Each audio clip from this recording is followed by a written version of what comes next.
감사합니다. 오늘 말씀 제목 같이 따라 하실까요? 천국을 여는 돌파구 화해. 천국을 여는 돌파구 화해. 어느덧 3월의 마지막 주일이 되었습니다. 아름다운 봄꽃들이 눈에 띄기 시작했고요. 산수유가 피고 동네 거리의 개나리 가지 끝마다 노란 물이 들기 시작합니다. 이제 아마 조금 있으면 겨우내 기다려왔던 노란색, 분홍색, 하얀색 예쁜 꽃들이 동네방네 가득 장식하게 될 겁니다. 여러분의 삶에도, 여러분의 마음속에도, 가정에도 이제 시작되는 봄 기운의 그 생동감과 같이 하나님 주시는 아름다운 기운들이, 즐거운 일들이, 꽃과 같은 어여쁜 일들이 여러분 삶 가운데 가득하기를 예수님의 이름으로 축원드립니다. 그런데 세상 돌아가는 걸 보니까 오히려 계절이 거꾸로 가고 있는 것 같다는 생각이 듭니다. 녹았던 땅에 다시 그 땅이 얼어붙기 시작하고 기대했던 봄 기온이 사라지고 찬바람이 쌩쌩 부는 것 같습니다. 과거 소련의 개혁과 또 동유럽의 민주화 개방을 위해 힘썼던 고르바초프가 1990년 냉전 종식을 위한 그 정책들을 펼쳐나가면서 유럽과 러시아를 잇는 그 큰 대륙에 진정으로 봄이 왔노라고 전 세계인들이 기뻐했던 적이 있습니다. 여러분 당시에 기억하실지 모르겠는데 그 옛날 소련 땅, 러시아 땅에 미국의 맥도날드가 1호점이 딱 세워질 때 그것이 대서특필되고 뉴스를 장식하면서 와 신기하다, 세상 많이 변했네 하는 마음을 가졌던 그때가 기억이 생생합니다. 그런데 최근 뉴스 보셨죠? 그 맥도날드가 문을 닫고 철수했답니다. 30년 되었는데 말이죠. 러시아 중국과 그리고 미국 유럽 서방 사이에 냉전 시대가 또 시작되었습니다. 그래서 지금을 우리는 신냉전 시대라고 부릅니다. 발발한 지 한 달이 된 우크라이나 또 러시아 전쟁은 이 신냉전 시대의 개막을 알리는 신호탄이 되었다고들 말합니다. 이 전쟁으로 불붙은 갈등이 언제 끝나게 될지 도무지 알 수 없고, 그렇기 때문에 앞으로 아마 세계 각국은 각 나라의 군사력의 증강을 위하여 모든 힘을 기울이고 예산을 지출하고, 그렇게 온 세계는 국제적으로 또 내부적으로 갈수록 긴장과 갈등이 고조될 겁니다. 결국 이는 국방의 문제뿐만 아니라 외교 문제요, 경제적인 문제요, 각 나라에 살아가는 많은 백성들, 서민들의 실제 삶의 문제이기에 우리는 이 신냉전 시대에 찾아오는 어려움들을 그저 외면할 수만은 없습니다. 또 이것이 다른 나라의 문제만이 아닌 것은 바로 그런 강대국들 사이에, 큰 나라들 사이에 우리 대한민국이 끼어 있다는 참 곤혹스러운 입장 때문이기도 합니다. 이런 갈등과 대립이 남들 얘기가 아니라 바로 이 한반도 땅의 이야기죠. 북한도 미사일 자꾸 쏘아 올리고 있습니다. 김정은이는 자기가 SF 영화 주인공이라도 된 것처럼, 여러분 뉴스 보셨습니까? 선글라스 끼고 미사일을 쏘며 기분 좋아라 하는 홍보 영상을 만들어 자랑했습니다. 애가 갈수록 이상해지는 것 같습니다. 우리나라 내부적으로도 그렇죠. 이제 새로운 정부가 시작되기 위하여 준비하는, 사실 어느 때보다 희망적인 이야기들이 많이 들려야 하는 소위 허니문이라고 하는 이 시기인데, 뭐 선거 때나 지금이나 다를 바 없이 여전히 대립과 갈등은 계속되고 있습니다. 얼른 두 분이 빨리 손잡는 날을 봤으면 좋겠습니다. 온 세상이 정말 안팎으로 멱살 잡고 싸우는 싸움판이 되어버린 모습입니다. 주님은 우리에게 말씀하신 것이 있으시죠. 우리가 고요하고 평안한 믿음 생활을 하려면 너희가 나라를 위해 기도해야 하고 높은 지위에 있는 모든 사람을 위하여 기도하라고 하셨는데, 요즘 일어나는 세상의 일들을 보면 우리의 기도가 많이 부족했나 보다, 우리 믿는 자들이 이 교회가 이 세상을 위하여서 기도한 것이 많이 부족했나 보다 하는 생각이 듭니다. 각 국가와 국가 또 이 나라 정치인들의 이야기는 그렇다 치고, 여러분 가정은 요즘 어떠십니까? 부부 사이에 자녀들과 여러분 관계 이상 없으십니까? 형제 자매들 사이에, 직장 동료들 사이에, 친구와 이웃들 사이에 그리고 교회와의 여러분의 관계, 또 교우들과의 여러분의 관계는 요즘 어떻습니까? 무엇보다 여러분 하나님과 요즘 관계 어떠신가요? 꽃피는 봄날 같습니까? 아니면 하나님과의 관계, 교회와의 관계, 가족, 이웃과의 관계가 혹시 신냉전 시대를 또다시 시작하고 있지는 않으십니까? 20세기 뛰어난 기독교 예배학자인 알렉산더 슈메만은 지금 우리가 보내고 있는 이 사순절 절기에 대하여서 우리에게 이렇게 그 의미를 설명해 준 바가 있습니다. 사순절은 죄의 노예 상태에서 이 세상이라는 감옥에서 우리가 해방되는 기간입니다.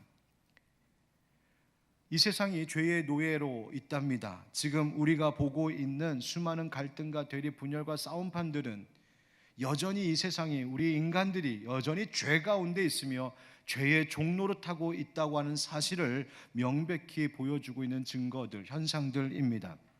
그런데 이 사순절의 의미는 바로 예수 그리스도로 인하여서 우리가 그 죄의 노예 상태에서, 그리고 이 세상, 이 죄로 똘똘 뭉친 이 세상이라고 하는 감옥에서 우리를 해방시키는, 자유케 하시는 하나님의 은혜가 있는 기간이라고 풀어 말해준 것입니다. 그러면서 우리가 이 참된 자유, 이 해방의 맛을, 기쁨을 누리려면 두 가지 조건이 필요한데, 그 한 가지는 금식이요, 한 가지는 용서라고 매우 구체적이고 매우 실천적으로 우리에게 말해 주었습니다. 우리가 사순절 첫 번째 주일에 말씀을 나누었던 것처럼 하늘에 계신 하나님께 은밀히 보이는 우리의 이 금식 기도는 그 의미가 무엇입니까? 우리의 영이 육체와 물질에 정복되지 않도록, 내 영혼이 세상 것이나 육체의 것에 끌려다니지 않도록 세상을 향한 탐욕과 또 우리의 이 완악함과 우리의 교만함들, 또 쾌락을 추구하는 이 모든 것들로부터 우리의 영혼을, 우리의 심령을 해방시키기 위하여서 우리가 실천할 수 있는 구체적인 훈련과 또 실천 가운데 하나가 바로 이 금식기도라고 했었습니다. 또 한 가지 우리를 이 감옥으로부터 해방시키는 것이 있다고 합니다. 그것이 용서라는 것입니다. 예수님께서 마태복음 6장에 우리에게 주님의 기도를 가르쳐 주신 후에 이와 같이 말씀하셨습니다. 너희가 사람의 잘못을 용서하면 너희 하늘 아버지께서도 너희 잘못을 용서하시려니와. 아멘. 너희가 사람의 잘못을 용서하면, 즉 너희의 관계에 진정한 회복이 일어나면 하나님도 너희를 용서하신다. 하나님과의 관계가 회복되고 닫혀있던 하늘문이 열리고 너의 지옥 같은 삶의 천국의 빛이 비치기 시작하는 것이라고 예수님 말씀하신 것입니다. 그래서 이 말씀을 근거로 앞서 소개해드렸던 그 슈메만이라고 하는 예배학자는 이런 말을 또한 덧붙이고 있습니다. 용서는 죄로 가득 차고 타락한 이 세상에서 하나님 나라를 향해 난 돌파구입니다. 여러분, 우리가 지금 세상에서 보는 이 모든 미움과 다툼, 갈등과 분열, 대립 등 정말 죄의 노예로 사로잡혀 있는 이 사회들 속에서, 그것이 국가 간의 문제이든 어느 집단과 집단 사이의 문제이든 개인 내 문제이든지 간에 우리의 많은 관계들 속에 이 대립과 갈등, 분열, 전쟁이 있다는 것은 우리가 계속 죄의 지배 가운데 있고 이 죄의 어두운 그늘 가운데 사로잡혀 있다는 것인데, 그것을 물리치고 그 어둠을 뚫고 천국의 문을 열 수 있는 돌파구가 있다고, 바로 그것이 용서하는 것, 그리고 화해하는 것임을 말하고 있습니다. 여러분, 용서는 화해를 목적으로 합니다. 물론 화해는 용서라고 하는 그 자체보다 조금 한 걸음 더 깊이 나아간 관계의 회복이지요. 예를 들어 나는 용서하지만 상대가 그것을 받아주지 않으면 참 화해, 관계의 회복은 어렵습니다. 그러나 그렇다고 해서 나는 용서했으니까 저 사람이 어떻게 나오든 나 이제 몰라, 상관 안 해, 그리고 그 냉랭해진 관계를 그저 방치해두면 그것이 여전히 우리의 마음과 우리의 삶의 걸림돌이 되고 상처로 남아있고 절대로 봄은 오지 않고 겨울만 계속 반복될 뿐입니다. 그래서 우리는 용서를 통한 진정한 화해가 필요하고 관계 회복이 필요합니다. 바로 용서와 화해가 천국을 여는 돌파구가 되는 겁니다. 그 길을 처음 내주신 분이 누구실까요? 바로 하나님 우리에게 보내주신 독생자 아들 예수 그리스도이십니다. 죄의 장벽이 하나님과 우리 관계 사이를 가로막고 있었죠. 우리가 죄의 종로를 타고 있는 한 우리는 결코 하나님 앞에 나아갈 수도, 하나님과의 관계 회복을 생각할 수도 없었던 죄인들이었습니다. 그런데 그런 우리를 위하여 예수님 십자가 지셨지요. 하나님과 우리를 화목하게 하시는, 우리를 다시 연결시켜 주시는 화목 제물이 되어 주셨습니다. 예수님의 피가 묻은 그 십자가가 우리가 하나님 앞으로 나아갈 수 있는 길이 되었다는 말입니다. 이것이 바로 은혜요, 이것이 바로 복음이요, 이것이 우리가 사순절에 묵상해야 할 주제입니다. 그렇게 화해와 은총을 입은 우리이기에 우리는 오늘 어떻게 살아야 된다는 말입니까? 우리도 그 화해를 추구하며 살아가는 삶이어야 한다는 말입니다. 세상은 온통 꽁꽁 얼어붙고 온 세상 사람들이 싸움판이 벌어지고 국가와 국가가 전쟁하며 난리를 치는 이 상황이지만, 그러나 한 송이의 꽃을 피우는 것과 같이 우리 그리스도인들 각 사람은 각자의 자리에서 관계를 회복하고 화해의 손을 내밀며 사는 것이 바로 그것이 하나님이 우리를 구원하신 이유요, 그것이 우리의 삶의 목적임을 잊지 말아야 한다는 겁니다. 여러분, 비록 세상은 여전히 싸우고 있지만 우리라도, 그리스도인들이라도 이 세상 속에서 다시 용서를 말하고 화해를 외치고 그것을 향하여 추구하며 살아가는 삶을 살아가야 합니다. 여러분, 오늘 말씀 함께 나눌 때에 예수님께서 가르쳐 주신 화해의 정신, 그 화해의 중요성을 다시 한번 되새기고 가족과 이웃과의 관계, 교회와의 관계, 다른 교우들과의 관계, 그리고 무엇보다도 하나님과 나 사이의 관계에 어려움이 있었던 분들이 진정한 화해를 경험하고 회복이 일어나는, 그래서 봄날의 꽃과 같은 기쁨이 우리 가운데 있기를 주 예수 그리스도의 이름으로 축원드립니다. 아멘. 한번 따라합시다. 화해는 분노를 버림으로 시작됩니다. 화해는 분노를 버림으로 시작됩니다. 여러분, 예수님이 이 땅에 오신 이후의 시대를 우리는 신약 시대라고 말합니다. 새로운 언약 시대라는 뜻이죠. 구약 시대에도 언약이 있었습니다. 바로 옛 언약, 하나님께서 이스라엘 백성들에게 주신 바로 그 율법입니다. 율법 가운데 있는 하나님의 계명, 규례, 법도, 명령을 잘 지켜 행하면 하나님이 이스라엘의 하나님이 되어주시고 이스라엘은 하나님의 백성이 될 것이라고 하는 약속을 주셨습니다. 그런데 예수님께서 이 땅에 오심으로 이제 새로운 언약 시대가 되었습니다. 우리가 율법으로는 도무지 구원 얻을 수 없는 죄인임을, 연약한 인간, 유한한 인간임을 하나님 아시기에 우리의 불의한 것들 덮을 수 있는 온전한 의를 이루실 수 있는 예수님을 우리에게 보내셨습니다. 그래서 예수님이 우리의 죄, 나의 죄를 위하여 십자가에서 죽으셨다는 사실을 믿기만 하면, 그분이 사흘 만에 부활하셨고 그분의 부활이, 그분의 생명이 나의 생명임을 믿기만 하면 그 믿음으로 하나님의 자녀가 되는 권세를 주신 것, 그게 은혜요 복음인 줄 믿습니다. 바로 이것이 바로 새 약속, 새 언약입니다. 우리가 그 신약시대에 살고 있는 것이죠. 그런데 그렇다고 해서 우리 예수님이 과거의 옛 언약인 율법이 아무 소용없다, 율법은 이제 무시해도 된다, 무효화시키거나 없애신 것이 아닙니다. 오히려 예수님은 그 율법을 완성시키러 오셨다고 말씀하십니다. 마태복음 5장 17절 말씀입니다. 내가 율법이나 선지자를 폐하러 온 줄로 생각하지 말라. 폐하러 온 것이 아니요 완전하게 하려 함이라. 할렐루야. 완전하게 하려 하셨다. 우리로서는 도무지 완성시킬 수 없는 율법의 의, 우리로서는 도무지 100점을 맞을 수 없는 우리의 인생인데, 바로 예수 그리스도가 그 십자가의 죽으심으로 하나님의 의로 이루시고 하나님을 만족시켜 주시고 그 의로 덧입는 칭의의 은혜로 우리가 하나님의 자녀 되었다는 겁니다. 그러면서 그 은혜 받은 자에게 바로 율법 가운데 있었던 참 정신에 따라 살아야 될 것을 예수님 가르쳐 주셨는데, 바로 그 율법의 참된 정신에 대해서 가르쳐 주신 것이 오늘 본문을 포함하고 있는 마태복음 5장, 6장, 7장으로 이어지는 산상수훈입니다. 그 가운데 오늘 본문의 단락에서 예수님은 살인하지 말라, 10계명 중 그 6번째 계명인 살인하지 말라라고 하는 그 계명, 명령의 참된 의미가 무엇인지를 우리에게 깨우쳐 주고 계십니다.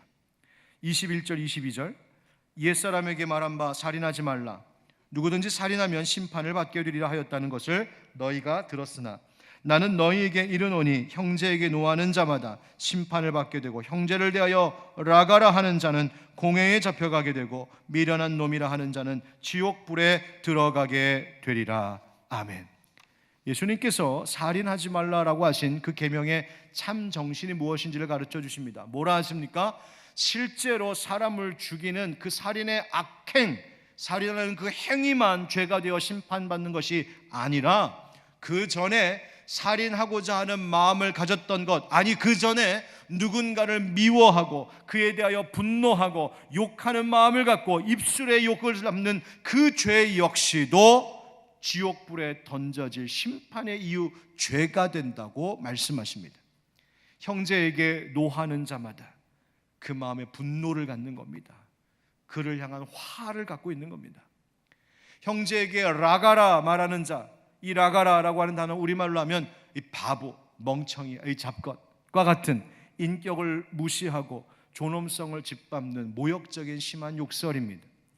형제에게 미련한 놈이라고 부르는 자도 심판받는다 아시죠? 이 미련한 자, 미련한 놈이라고 하는 말, 헬라어 원래 원문을 찾아보면 사실 앞에 있는 라가라고 하는 그 욕설보다 더 심한 욕설입니다. 그러니까 예수님이 점점 더 강한 말씀을 하신 것이죠. 그러니까 마음의 작은 미움으로부터 시작해서 그것이 분노가 되고 그것이 점점 커지고, 그래서 그것으로 내 입술로 상대방을 욕하고 저주하고, 사람을 반드시 죽여서가 아니라 내 마음속에 있는 그 분노와 그 증오심, 그 경멸심이 바로 사람을 죽이는 일, 하나님께 심판받을 죄가 된다고 말씀하십니다. 왜요? 결국 사람은 그 속에 있는 것이 어떤 모양으로든 겉으로 나오기 때문에 그렇습니다. 여러분, 창세기의 가인과 아벨 이야기를 기억하시죠? 왜 가인은 인류 최초의 살인자가 되어야 했습니까? 창세기 4장 5절에 이런 말씀이 있더군요. 가인과 그의 재물은 받지 아니하신지라 가인이 몹시 분하여 안색이 변하니. 가인이 분노했습니다. 동생 아벨과 함께 하나님 앞에 각각의 제물로 제사를 드렸는데 하나님께서 아벨의 제사만 받으시는 것에 대하여 그가 그것을 보고 분노했습니다. 자기 자신을 돌아보고 무엇이 부족했는지 그것을 돌이키는 것이 아니라 그저 분노했습니다. 하나님께서 눈치채시고 그가 범죄할 수 있어 잠시 브레이크를 걸기도 하셨습니다. 하나님께서 가인아, 네가 왜 분하고 안색이 변하느냐? 너 지금 분노하고 있는 거 너도 알고 있지? 하나님께서 가인에게 스스로를 돌아볼 기회도 주셨습니다. 그럼에도 불구하고 가인은 그 분노를 참지 못하고 버리지 못하고 결국 동생 아벨을 쳐 죽이는 인류 최초의 살인자가 되었습니다. 여러분 보십시오. 분노는 사람을 죽입니다. 너를 죽일 뿐만 아니라 나를 죽이는 것이 분노입니다. 우리가 살고 있는 이 현대사회에서 일어나는 수많은 사건 사고들의 원인을 되짚어 들어가다 보면 결국 그 속에 무엇을 봅니까? 분노를 참지 못하고 그 마음속에 있었던 오래된 미움과 증오심, 그 경멸심 때문에 결국 그것이 끔찍한 사고로까지 이어지는 것을 보고 있습니다. 가정이 파괴되고 생명을 죽이고 사회를 혼란에 빠뜨리는 일들이 일어납니다. 우리 하늘빛 광성교회 형제자매 여러분, 혹시 여러분 자기 자신이 분노 또 성내는 것을 참지 못하고 있는 사람은 아닙니까? 혹시 화가 많은 사람은 아니십니까? 화를 도무지 참지 못하고 제어하기가 어려운 분 계십니까? 누군가에 대해 지금도 화가 나 있어서 그 마음 깊은 곳에 미움과 증오심이, 분노가 계속해서 자라고 있는 그런 분은 없으십니까? 아유, 그게 원래 내 스타일이라고, 내가 조금 다혈질이어서 내가 좀 그렇다고, 난 뒤끝은 없다고, 자기는 뒤끝이 없는데 옆에 있는 사람들은 폭탄을 맞고 있는 이 기가 막힌 일들이 여러분 혹시 여러분 주변에서 일어나고 있지는 않으십니까? 나 원래 그냥 성격이 좀 그렇다고 혹시 정당화하고 계시지는 않으시나요? 여러분, 나의 분노 때문에 누군가가 죽을 수 있고 나의 분노 때문에 결국 내 영혼이 죽어간다는 사실을 여러분 잊지 마시기 바랍니다. 고린도전서 13장 5절에 따라합시다.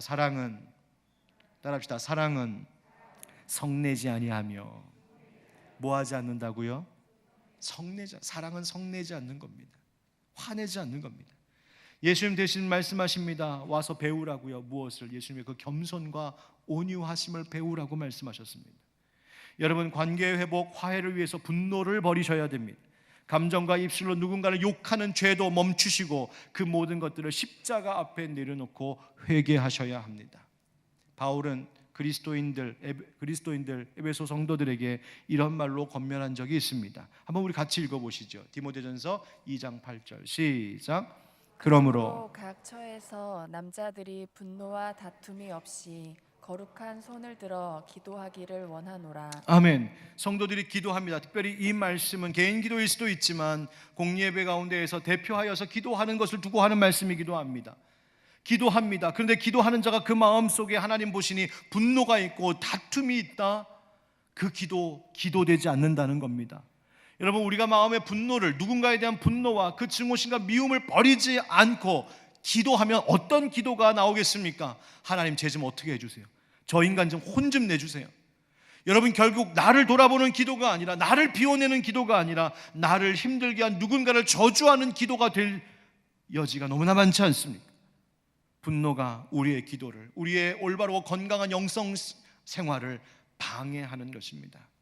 사랑하는 형제자매 여러분, 분노가 곳곳에서 터져나오고 욕설이 난무하고 서로를 붙잡고 폭력을 행하는 이 기가 막힌 이 세상 속에서 적어도 우리 그리스도인들은 여러분, 노하지 말고 성내지 말고 욕하지 말고 온유한 마음과 선한 입술로 하나님의 기쁨이 되는 우리가 되기를 축복합니다.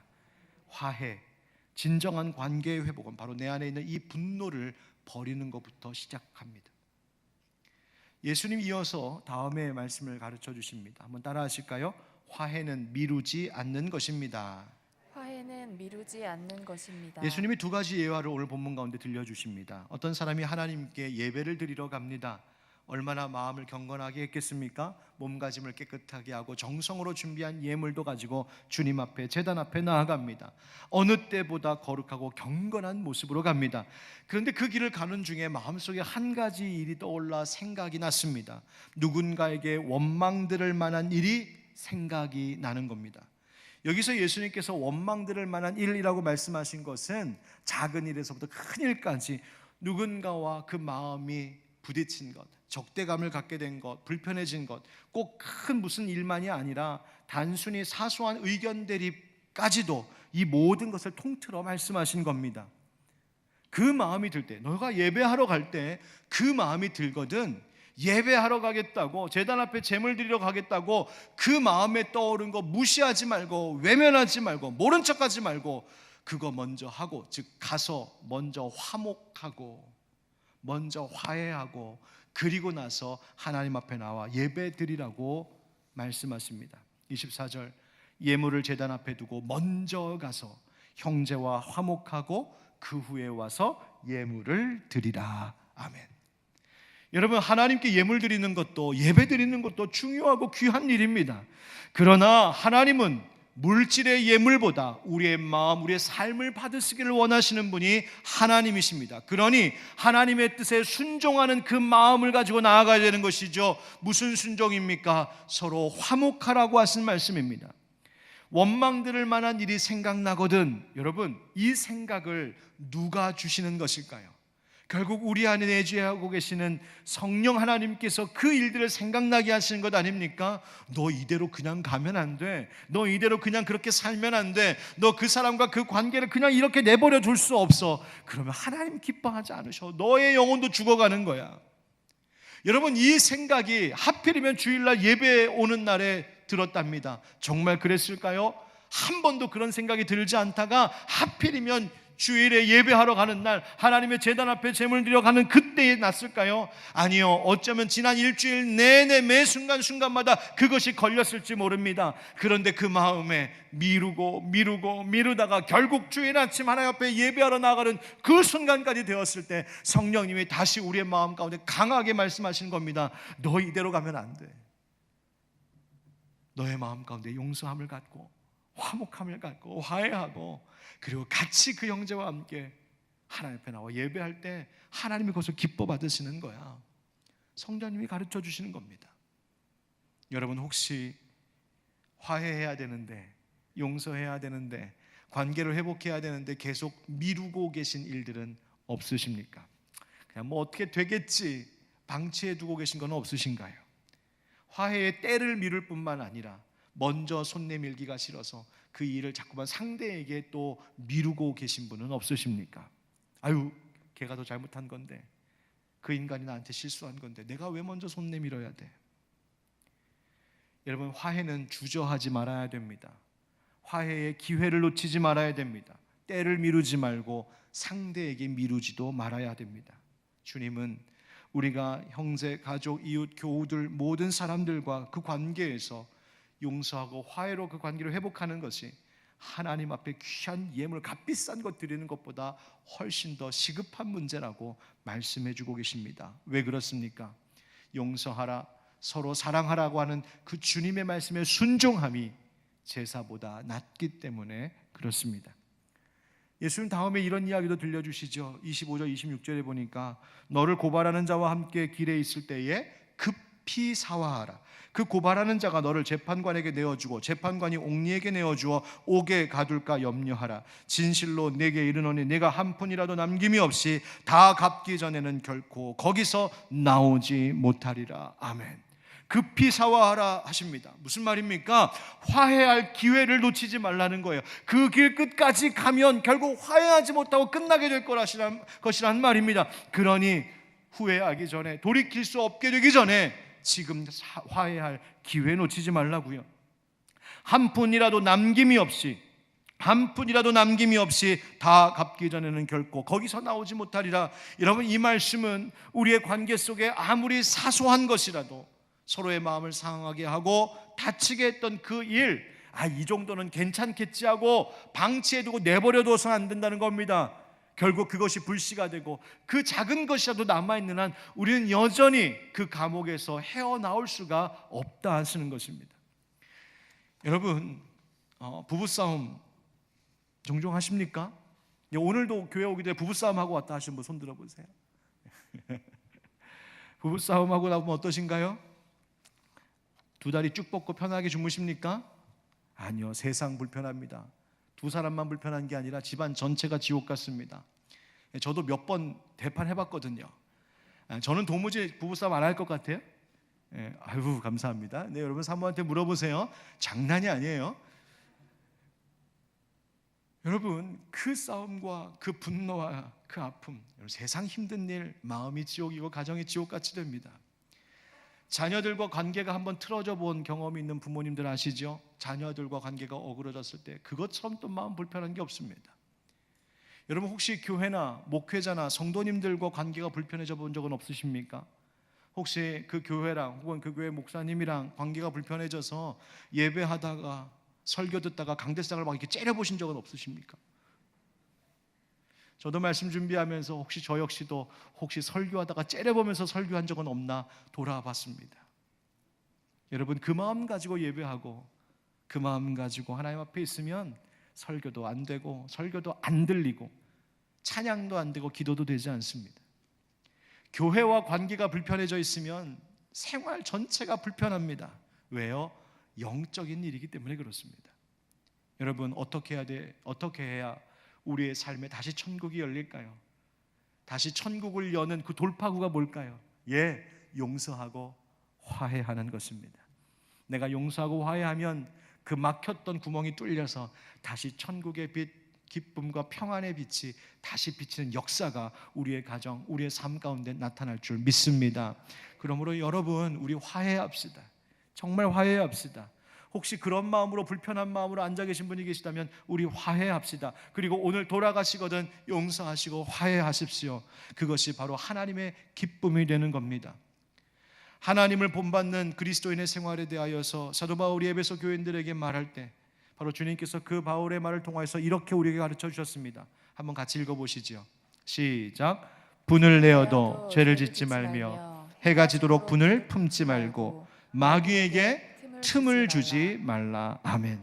분노하고 용서와 화해하는 것을 자꾸만 내일로 미루고 다른 사람에게 미루면 그것이 내가 영적으로 마귀에게 틈을 보이는 일이 된다고요. 여러분, 내일 할 것이 아니라 오늘 하셔야 되고, 너보러 하라고 할 것이 아니라 내가 해야 될 것이 바로 용서요 화해입니다.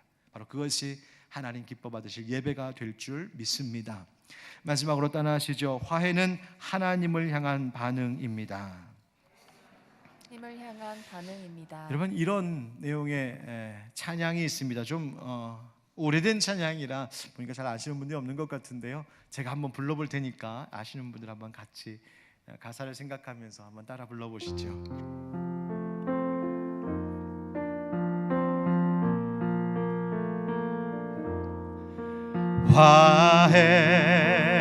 화해하세요, 화해하세요.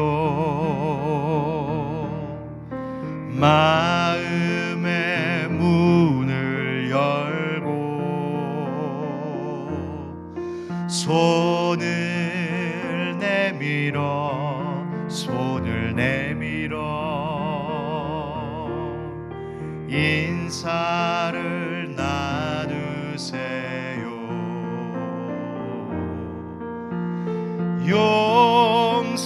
용서를 하는 사람 용서를 받게 되고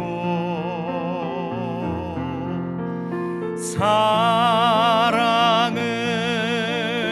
하는 사람 사랑을 받게 되죠.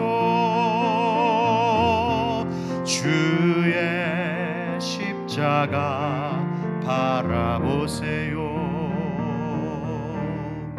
누구의 죄인가요? 다시 또다시 주의 손목에 못질을 할 건가요? 아멘. 이 찬양의 마지막 구절이 마음에 남습니다. 다시 또다시 주의 손목에 못질을 할 건가요? 내가 누군가를 용서하지 못하고 화해하지 못한 채 내 고집으로 그냥 살아가는 것은 내가 또다시 예수님의 손목에 망치를 들고 못질하는 꼴이라고 이 찬양을 지은 이는 고백하고 있습니다. 결국 내가 누군가와 다른 사람들과 어떤 관계를 맺고 사느냐는 하나님과 나의 관계가 되는 겁니다. 내가 어떤 사람과 관계를 맺는 것, 그것으로 끝나는 것이 아니라 내가 어떤 관계에 있느냐로 인하여 하나님과 내가 어떤 관계가 되느냐, 바로 그것을 결정짓는다는 말입니다. 화해는 결국 하나님께 받은 은혜에 대한 감사의 반응입니다. 도무지 용서받을 수 없는 나인데, 도무지 하나님의 자녀에 대한 자격을 가질 수 없는 나인데 용서해 주시고 받아주시고 나를 화목하게 하신 그 하나님의 은혜에 감사함이 결국 내가 다른 사람들과 화해하는 것이요, 그 관계를 회복할 때 하나님과의 관계에도 푸른 신호등이 다시 켜질 수 있다는 이야기입니다. 여러분, 우리가 어떤 사랑받았습니까? 로마서 5장 10절에 우리가 원수 되었을 때 그의 아들의 죽으심으로 말미암아 하나님과 화목하게 되었은즉, 예수님 십자가에서 죽으심으로, 그 고난과 십자가의 고통 죽으심으로 하나님과 화목하게 되는 은혜 입은 자들입니다. 그것 때문에 하나님과만 화목하게 되었습니까? 아닙니다. 우리도 하나 되게 하셨습니다. 에베소서 2장에 그는 우리의 화평이신지라 둘로 하나를 만드사 원수된 것 곧 중간에 막힌 담을 자기 육체로 허시고, 우리의 서로 다른 것, 우리가 서로 미워하고 대립했던 모든 것들을 다시 무너뜨리고 회복할 수 있는 그 길을 예수님께서 열어주셨다고, 예수 사랑 안에서 그것이 가능하다고 말씀하신 겁니다. 사랑하는 성도 여러분, 촛불 하나로 너른 들판에 가득 쌓인 눈을 다 녹여낼 수는 없을 겁니다. 그러나 잠잠히 그 촛불 하나 많이 쌓인 그 눈밭에 가만히 내려놓으면 어느새 그 주변이 조금씩 녹아져 내려가기 시작합니다. 그 촛불, 우리 한 사람 한 사람이 이 시대의 그 촛불이 되어서 각자의 자리에서 다시 얼어붙으려고 하는 땅을 녹이기 시작하면 물러가 도망치려고 했던 봄날이 다시 우리 가운데 찾아오지 않겠습니까? 사랑하는 성도 여러분, 나라와 나라가 어쨌거니, 정치인들이 어쨌거니, 옛 정부와 새 정부가 어쨌거니, 다른 이야기 하기 전에 내가 먼저 풀지 못하고 내가 먼저 손 내밀지 못하여 여전히 화해하지 못하고 있던 관계들이 있거든. 부활절 오기 전에 우리 함께 손을 내밀고 화해하고 무엇보다도 하나님과 화목하고 교회와 화목하는 여러분 되시기를 주님의 이름으로 축복합니다. 우리 고린도후서 5장에 있는 말씀을 마지막으로 좀 길지만 한 목소리로 함께 읽고 마치겠습니다. 시작. 그런즉 누구든지 그리스도 안에 있으면 새로운 피조물이라.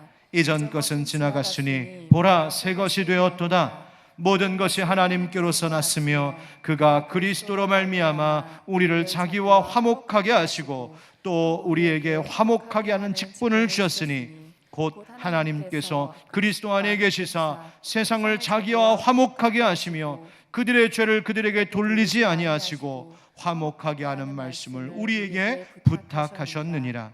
그러므로 우리가 그리스도를 대신하여 사신이 되어 하나님이 우리를 통하여 너희를 권면하시는 것 같이 그리스도를 대신하여 간청하노니 너희는 하나님과 화목하라. 아멘. 우리 찬양하고 기도하겠습니다. 주는 평화, 우리의 평화. 우리 같이 한번 찬양합시다.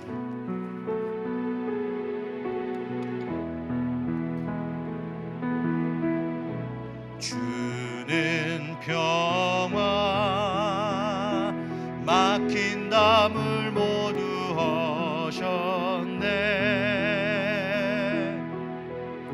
주는 평화, 우리의 평화. 주는 평화, 주는 평화, 막힌 담을 모두 허셨네. 주는 평화, 우리의 평화, 우리의 평화. 염려다 맡기라, 염려다 맡기라. 주가 돌보시니 주는 평화, 우리의 평화. 염려다 맡기라, 염려다 맡기라. 주님 돌보십니다. 주가 돌보시니. 아멘, 아멘. 주는 평화, 우리의 평화. 우리 함께 기도할까요?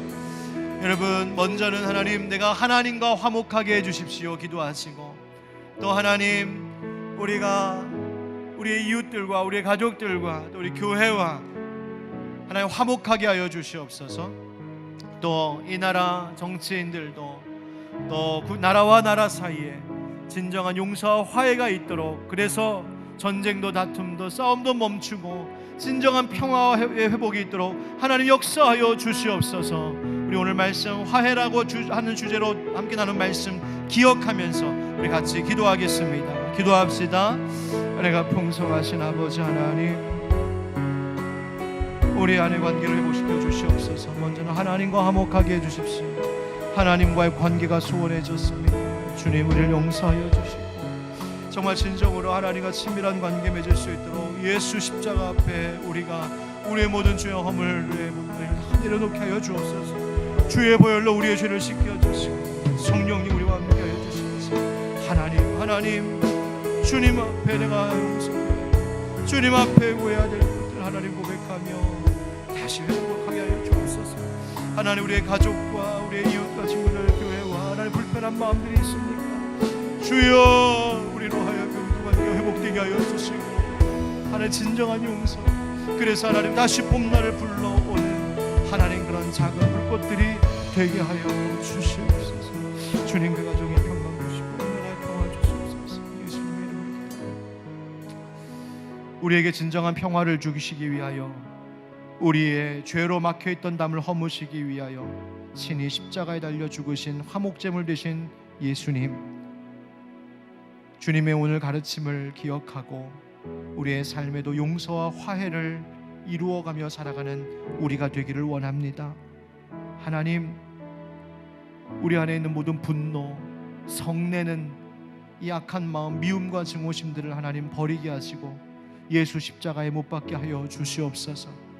그리고 주님, 용서하고 화해해야 될, 관계를 회복해야 될 일이 있거든, 하나님, 그것이 하나님과의 관계이든 내 가족과의 관계이든 이웃과의 관계이든 내일로 미루지 말고 상대에게로 미루지 말고 오늘 내가 먼저 손 내미는 사랑의 사람들이 되게 하여 주시옵소서.